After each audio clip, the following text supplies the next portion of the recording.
گویا کہ جس سمت وہ ذی شان گیا، ساتھ ہی منشی رحمت کا قلم دان گیا۔ بپانا پہ عبودیت بسر تاج الوہیت۔ محمد یا فرماتے بپانا لے حضور کے قدموں کی برکت، آقا کے قدموں کی برکت، فرماتے بپانا لے عبودیت بسر تاج الوہیت۔ خدا تو یکتائی کا نقشہ بن کے نکلے گے۔ آج لے ان کی پناہ، آج مدد مانگ ان سے، پھر نہ مانیں گے۔ قیامت میں اگر مان گیا، فرمایا ان سے پوچھی اجازت ہے؟ جی میری طرف سے اجازت ہے۔ اب حضور قدم رکھنے آگے۔ یہ تو میں آپ کو عبارت سنا رہا ہوں الشمامۃ العنبریہ کی۔ اسی کے ساتھ ملتی جلتی ایک اور عبارت ہے جسے قاضی عیاض علیہ الرحمن اپنی کتاب شفا شریف میں نقل کیا ہے کہ حضور اپنے گھر میں، آقا کے گھر میں ایک بکری تھی۔ سبحان اللہ، حضور کے گھر میں ایک بکری تھی۔ جب آقا کا اس کے پاس سے گزر ہونا ہوتا اور وہ بیٹھی ہوتی، حضور کو دیکھتی تو کھڑی ہو جاتی۔ بھائی بہیر والوں، یہ تو بات صحیح نہیں ہے نا؟ سبحان اللہ بلند آواز سے کہنے۔ ہمارا ایک شیر پیچھے بیٹھا ہے، ہمارا شیر بیٹھا ہے مقصودیہ غوثیہ کا، یہ شیر ہے، ہمیں فخر ہے۔ تو برادران جی وقار، ان شاگردوں کو میرا احساس ہے کہ بوڑھا ہمارا استاد ہے تو تھکاوٹ ہوتی ہے، تو شاید نے کہا نہیں، آپ نے بشک آپ حاضری لگوائیں اور آپ بشک جا سکتے ہیں۔ اس لیے میں نے پہلے درخواست کی خدمت میں پیش کی، کوئی بھی نہ اٹھے، کوئی بھی نہ جائے، یہیں بیٹھا ہے۔ آج یہ کر رہا ہوں، حضور جب اس بکری کی طرف چلے، اب اس نے دیکھا نا حضور کے چہرے وضحا کو، سبحان اللہ کہنی ہے، اور کہنے میں بڑی برکت ہوتی ہے۔ آقا خوش ہوتے ہیں کہ میرے عاشق میرا ذکر سن کر مچل رہے ہیں۔ میں مریض عشق رسول ہوں، جو کرو تو یہ دوا کرو، کوئی نام خیر البشر کا لو، کوئی ذکر خیر الخدا کرو۔ وہ بکری ہے، اس نے دیکھا والدعا کے مکھ والے، اس نے دیکھا واللیل کی زلف والے، ان کا میرے پاس آنے کا ارادہ ہے۔ اللہ، ان کا میرے پاس آنے کا ارادہ ہے۔ جب حضور کو دیکھا نا، جو چل بھی نہیں سکتی، بیٹھنا بھی مشکل ہے اس کے لیے، اس کے جسم میں کوئی ذرا سی بھی طاقت نہیں، حضور کو دیکھا تو گئے کرنٹ لگا، فوراً کھڑی ہو گئی۔ کھڑی ہو گئی، اور ایسی کھڑی ہوئی اس طرح تندرست جانور بھی کھڑا نہیں ہوتا، جیسا کہ اس بکری کی نظر رخ مصطفیٰ پہ پڑی، چہرے بدعا پہ پڑی، اور جیسا حضور کا چہرہ دیکھا فوراً کھڑی ہو گئے، اور کہا کہ یہ تو وہ ہستی ہے جو رحمت للعالمین ہے۔ حضور قریب آئے، حضور قریب آئے تو آپ نے اس کی پشت پر اس طرح ہاتھ پھیرا۔ حضور کے ہاتھ لگنے کی دیر تھی کہ اس بکری کے تھنوں میں، اس کی کھیری میں دودھ بھر گیا، اور اتنا دودھ حضرت ابوبکر صدیق نے فرمایا اے بوڑھی عورت برتن لے آؤ۔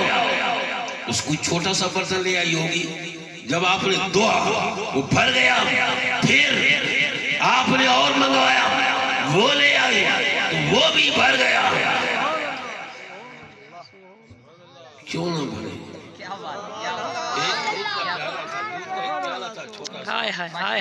چھوٹا سا پیالہ تھا دودھ کا، 70 صحابہ نے پی لیا، اس میں سے ایک قطرہ بھی کافی نہ ہوگا۔ کہ رب نے فرمایا اِنَّا أَعْطَيْنَا الْكَوْثَرَ۔ اب کس چیز کو کوثر سے نکالیں گے؟ کس چیز کو کوثر سے نکالیں گے، وہ بھی بھر گیا برتن، پھر اور منگایا، وہ کچھ بڑا ہوگا اس سے، وہ بھی بھر گیا، پوچھا اور کچھ نہیں ہو، اور کوئی برتن نہیں، اتنی غربت کا دور تھا، اور برتن نہیں ہے۔ آقا دو جہاں نے فرمایا ان کو کہو یہ لے جائے،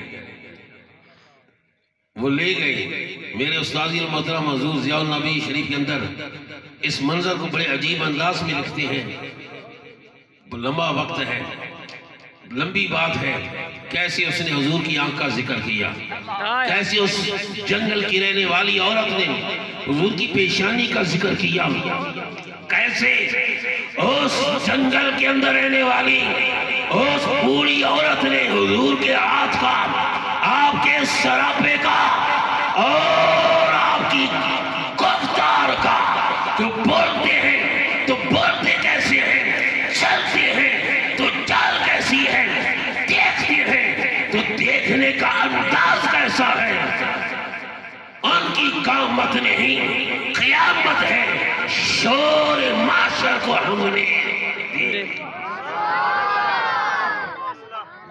نواب صدیق اکبر بھوپالی کہتے ہیں کہ اس کے گھر میں ایک خوش درخت، جو انہیں بھی علم نہ تھا کہ یہ درخت ہے کس چیز کا، جلا ہوا، بالکل اس کی جڑیں بھی بالکل جلی ہوئی، اور حضور نے اس کی جڑوں کے قریب بیٹھ کر، اس تنے کے قریب بیٹھ کر آپ نے وضو فرمایا، حضور نے وضو کیا، ہاتھ مبارک سے پانی ہو کر اس درخت کی جڑوں میں آیا تو اس کے اندر جان آ گئی، اس کے اندر جان آ گئی۔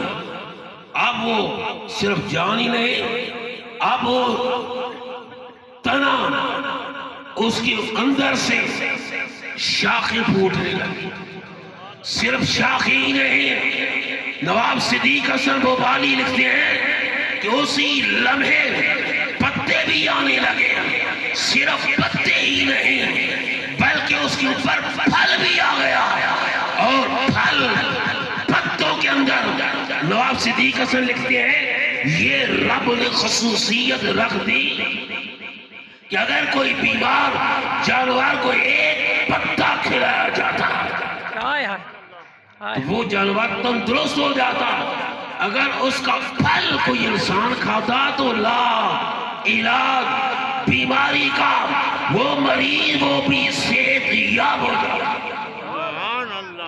وہ بھی صحت یاب ہو جاتا۔ حضور کی قدم کی برکت ایک اور میرے ذہن میں آ رہی ہے، میں زیادہ وقت نہیں لیں گا، بس آخری بات ہے، مکتوبات شیخ الاسلام میں ہے، سبحان اللہ، جو حضرات کے 5ویں مولوی ہیں، امام ہیں، جنہیں وہ اپنا امام سمجھتے ہیں، نام ان کا ہے حسین احمد، حسین احمد ان کا نام ہے، ان کے مکتوبات کو جمع کیا گیا، اس میں کہتے ہیں کہ میں سخت بیمار ہو گیا اور دیوبند کے ہسپتال میں مجھے داخل کرایا گیا۔ کہاں کرایا گیا؟ دیوبند کے ہسپتال۔ اللہ تعالیٰ دشمن کو بھی نہ لے جائے، سب کو اللہ تعالیٰ صحت کاملہ عطا فرمائے، اپنی حفظ و امان میں رکھے۔ کہتے میں بیمار ہوا، مجھے 2 احباب لے گئے ہسپتال میں، ڈاکٹر نے بہت علاج کیا اور یہاں تک کہ ان کی دوائیاں ختم ہو گئی، نہیں لا علاج مجھے کر دیا، انہوں نے مجھے بولو لا علاج کر دیا۔ اب جب ادھر سے منہ لوگوں نے پھیر لیا تو میں نے اپنا منہ مدینہ کی طرف کیا۔ اپنی صاحب کہتے ہیں میں نے اپنا مدینہ چہرہ اپنا منہ مدینہ کی طرف کیا، کیوں؟ انہیں کہا تھا قاسم نانوتوی صاحب نے کہ جب مشکل پڑے نا تو یہ کہا کرو کرم کر اے کرم احمدی۔ یہ لکھا کہاں ہے؟ میں نے بڑا تلاش کیا، آخر مجھے فیصل عباس سے یہ قصیدہ پورا مل گیا. واہ واہ واہ. یہ پورا قصیدہ مجھے مل گیا فیصل آباد سے. اس میں لکھتے ہیں کیا؟ کرم کر اے کرم احمدی کہ تیرے سوا نہیں ہے قاسم بے کس کا کوئی آئیے کا. یا رسول اللہ آپ کے سوا میرا کوئی نہیں ہے. آپ کرم نوازی فرمائیں کون سی دیر لگتی ہے، کون سی دیر لگتی ہے؟ کوئی دیر نہیں. یا رسول اللہ یا حبیب اللہ آپ کو رب نے شان دی، آپ کو رب نے عظمت عطا کی کہ مشکل میں اگر کوئی امتی ہو تو ضرور آپ اس کی مدد کو اسی لمحے پہنچتے ہیں. حسین مدنی صاحب لکھ رہے ہیں آج بھی ان کے مکتوبات ایک کتاب کے شکل میں موجود. میں نے خود خریدی یہ کتاب اور میں نے خود اپنی آنکھوں سے دیکھا، پڑھا اور ہاتھوں سے کتاب کو کھولا. کیا کہ جب ڈاکٹر نے کہا کہ اے مولانا تمہارا کوئی علاج نہیں، اب یہ کہ اپنی زندگی کے بس دن گزارو. تو حسین مدنی کہتے ہیں کہ میں نے اس وقت اپنا مدینہ کی طرف کیا. اے اللہ کے حبیب بصیری جب بیمار ہوئے تو آپ قدم رجا فرما ہوئے. آپ کے قدموں کی برکت سے، آپ کے ہاتھ کے لمس سے بصیری کا فالج دور ہو گیا، بیماری دور ہو گئی. آقا میں بھی تو آقا غلام ہوں، مجھ بھی تو کرم فرمائے. کہتے ایسا جب یہ میں نے اپنا استغاثہ پیش کیا میری آنکھ لگی، اور آنکھ لگنے کی دیر تھی کہ وہ محبوب کبریا خواب میں میرے پاس جلوہ فرما ہوئی، خواب میں میرے پاس جلوہ فرما ہوئی. اور آتی کہا حسین احمد کیا ہوا؟ یا رسول اللہ ڈاکٹر نے علاج کر دیا، بیمار ہوں. حضور نے ایسے ہاتھ حضور نے ایسے ہاتھ پھیرا میری بیماری گئی. برادرانی ذبکر آقا کے ہاتھوں میں برکت، حضور کے قدموں میں برکت. اور کیا کہوں، سنا ہے آپ ہر عاشق کے گھر تشریف لاتے ہیں، میں بھی کر لوں چراغاں یا رسول اللہ. اللہ رب العزت آپ کو مجھے ہم سب کو آقا دو جہاں کے قدموں کی حاضری نصیب فرمائے، آقا دو جہاں کے دربار کی حاضری نصیب فرمائے، اور ہمارے عزیز محمد شاہد کو اور برکت عطا فرمائے. میری دلی دعا ہے اللہ تعالیٰ ہمارے اس مجاہد کو بلندیاں عطا فرمائے. اور جتنے بھی ہمارے عزیز ہیں، عبدالرحمن عبدالرحیم بیٹھا ہے، اور جتنے بھی ہمارے عزیز پڑھتے ہیں جو پڑھ کر چلے گئے ہیں، سب کے لیے دعا گو. اللہ تعالیٰ سب کو صرف مولوی ہی نہیں بلکہ روحانیت کا شہنشاہ بنائے. اللہ رب العزت آپ کو مجھے سب کو حضور کی سچی غلامی نصیب فرمائے. وآخر دعوانا ان الحمدللہ رب العالمین.